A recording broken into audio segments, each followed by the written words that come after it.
So you're in the market for a new MacBook, and with the newly released MacBook Air, you're more confused than ever as to which one you should get. If that is you, you're in the right place. I'd like to start off this video by saying that this video contains a lot of personal preferences, biases, and very little scientific comparison. This is by design. By the end of this video, I want to solve your confusion and not compel you to buy whichever MacBook I will recommend. Right off the bat, let's get our categories in order. I'd also want to exclude an entire lineup of the MacBook family. I'm talking about the MacBook, not the MacBook Air, not the MacBook Pro, but the MacBook. This, in my personal opinion, was a big disappointment from Apple. The Core M3 and M5 processors in the MacBook are a big letdown. They can barely keep up with any day-to-day work, let alone some heavy document-based stuff. We're now left with the MacBook Air and MacBook Pro families. Each have their pros and cons, so let's go over those. For all intents and purposes, we'll only be comparing the base models in this particular video with 128GB of base storage. If you are someone who needs more storage, feel free to compare the 256GB variants, although it won't affect anything I say in this particular video. The MacBook Air was a fantastic device when Apple launched it way back when, and then it ignored it for a couple of years until it finally updated it earlier this year. They are light, reasonably fast for day-to-day work, and do not interfere with what you're doing. The MacBook Pros, on the other hand, are your heavy hitters. Or are they? The new MacBook Airs come equipped with Intel's latest CPUs, which are low powered, and they'll perform as good as the base model's MacBook Pros. So what you'll end up seeing is very similar performance. If they look the same, they perform the same, they must be the same? Well, yes and no. The new MacBook Airs come equipped with some really low power chips that give you an extra hour or so of battery life. On the other hand, the MacBook Pros come with a better thermal solution which keeps your laps cool. Now this is important, remember this for later. The MacBook Pros also ship with a slightly better FaceTime camera, a slightly better audio solution, and a slightly better design which makes it easier to use in your lap. The MacBook Air's teardrop design really hinders with this. After all, these are laptops and that should be important.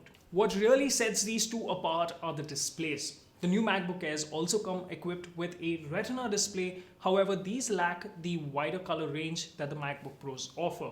Now this comes in very handy when you're viewing photos and videos shot on your latest smartphones or digital cameras. If you consume a lot of digital media, these screens help a lot with that too and make it more enjoyable, while also being 30% more brighter than the MacBook Air displays. So by this point, you're wondering if you should entirely forego the MacBook Airs and get the MacBook Pro instead. Well, you'll be right, but not entirely. If you see the pricing of the 2018 MacBook Airs and Pros, they are way more expensive than their previous gen offerings. So here's my pitch to you. The 2017 MacBook Pro base model with 128GB of storage. This is what I have and what I've been using for the past 1 month. It lasts me a good day's worth of use. I use it for viewing photos and videos that I've shot on my Sony camera. I use it a lot for viewing and editing documents and a lot of the on-the-go stuff like emails and stuff like that. So overall, it sounds like a good deal. What I also stumbled upon is something really cool. While I'm charging the MacBook Pro, I can simultaneously charge my Sony camera using another USB-C cable, and they both charge simultaneously. So that's pretty cool, and I'm sure this should be possible with the new MacBook Airs as well if you decide to get one of those. Now, if you're a more technically inclined person, you may be wondering, where are all the synthetic benchmarks? Well, you'll be surprised to know that a lot of people don't care about those. It doesn't matter if this laptop gets a 1K score in Cinebench or a 4.5K score in Geekbench. It really doesn't matter to what I had set out to do with this laptop, and it wasn't entirely relevant to it. And like I said earlier, it really doesn't matter for people who really want to use these laptops for day-to-day work and not for heavy 4K or 1080p video editing and stuff like that.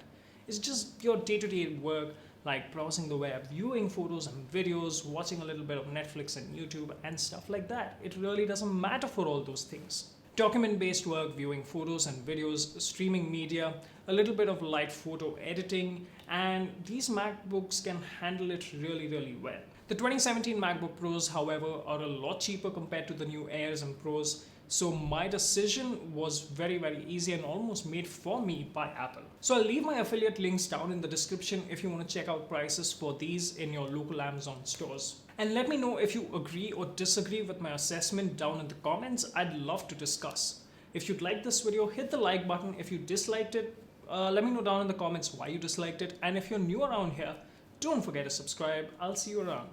Cheers.